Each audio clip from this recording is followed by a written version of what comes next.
என் அம்மாவோட ரத்தவர்களுக்கு சுதந்திர போராட்ட தியாகி கே.எஸ். முத்துசாமி ஆசாரி இளைஞர் தமிழ்நாடு தலைமை சார்பாக உங்களை வரைவரை நான் கூட வரவேற்கிறேன். மட்டும் இல்லாம ஏகப்பட்ட பிரச்சனை நம்ம சமயத்தில் ஓடிக்கிட்டு இருக்கு. நம்ம எல்லா கட்சியும் முக்கியமா இல்லைன்னு சொல்லல. ஆனா நம்ம சமுதாயத்துல பெண்களுக்கு ஒரு பிரச்சனைனா மட்டும் எந்த கட்சியும் திரட மாட்டேங்குது. அதனால அடுத்து வரக்கூடிய சட்டமன்ற தேர்தலுக்கு நீங்க வாக்கு செலுத்துங்க, பார்த்து கவனமா செலுத்துங்க.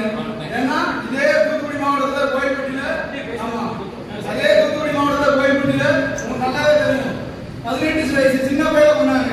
அதுக்கு இன்ன வரைக்கும் தீர்வு கிடைக்கல. அப்போ அரசு கட்சிலாம் எங்க போனாங்க? அப்ப இந்த சமுதாய மக்கள் வந்து ஒரு புறக்கணிப்பாளர்கள் கொண்டு போய் இருக்காங்க. நாங்க இப்ப கூட நம்முடைய முன்னாள் அமைச்சர் ராஜேந்திர பாலாஜி கேட்டே பெரியப்பாவெல்லாம் பார்த்துட்டு வரும் போய் அவர் வீட்டு இடத்துல சந்திச்சு நீங்க அடுத்த முறை வெற்றி பெற்று இந்த சமுதாய மக்களுக்காக நீங்க உழைக்கணும் பாடுபடணும் அப்படின்னு நாங்க பேசிட்டு தான் வந்துட்டு இருக்கோம். இந்த தம்பியோட மனோஜ்குமாரோட படுகொலையை வந்து முத்துசாமி ஆசாரி இளைஞர் தமிழ்நாடு தலைமை சார்பாக கண்டிப்பான முறையில் வன்மையா கண்டிக்கிறோம்.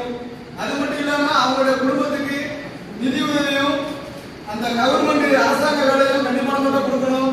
அது மட்டும் இல்லாம வரக்கூடிய எலெக்ஷனு நம்ம சமுதாய மக்களுக்கான எலெக்ஷனு நல்லா பார்த்துக்கோங்க. எல்லா சமுதாய தலைவர்களும் எல்லா கட்சி தலைவர்களும் வருவாங்க.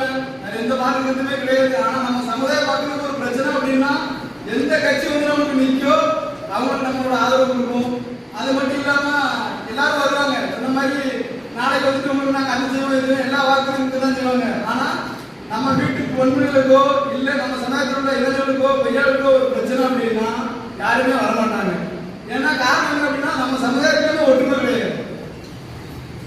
அவ்வளவு சமுதாய கட்சி அவ்வளவு அமைப்பு எல்லாமே வச்சிருக்காங்க. ஆனா எல்லா ஒருத்தர் தலைமையில அமைச்சு எல்லாருமே சொன்ன மாதிரி ஒத்துமையா இருந்தோம் அப்படின்னா கண்டிப்பான முறையில நம்ம சமுதாயம் எங்கேயே நிற்கும். நம்ம சமுதாயம் முழுக்க இப்ப நம்ம தமிழ்நாட்டோட 38 மாவட்டத்திலையும் எல்லா இடத்துலையும் ஒற்றுமை நம்ம கொண்டு வந்துட்டு இருக்கோம். அது மட்டும் இல்லாம எல்லா இடத்துலையுமே நம்ம சமுதாய மக்கள் அடுத்தடுத்து வளர்ச்சி கொண்டு வரணும். அதுக்காக நம்ம எல்லாருமே கண்டிப்பா ஒத்துழைப்பு கொடுக்கணும்.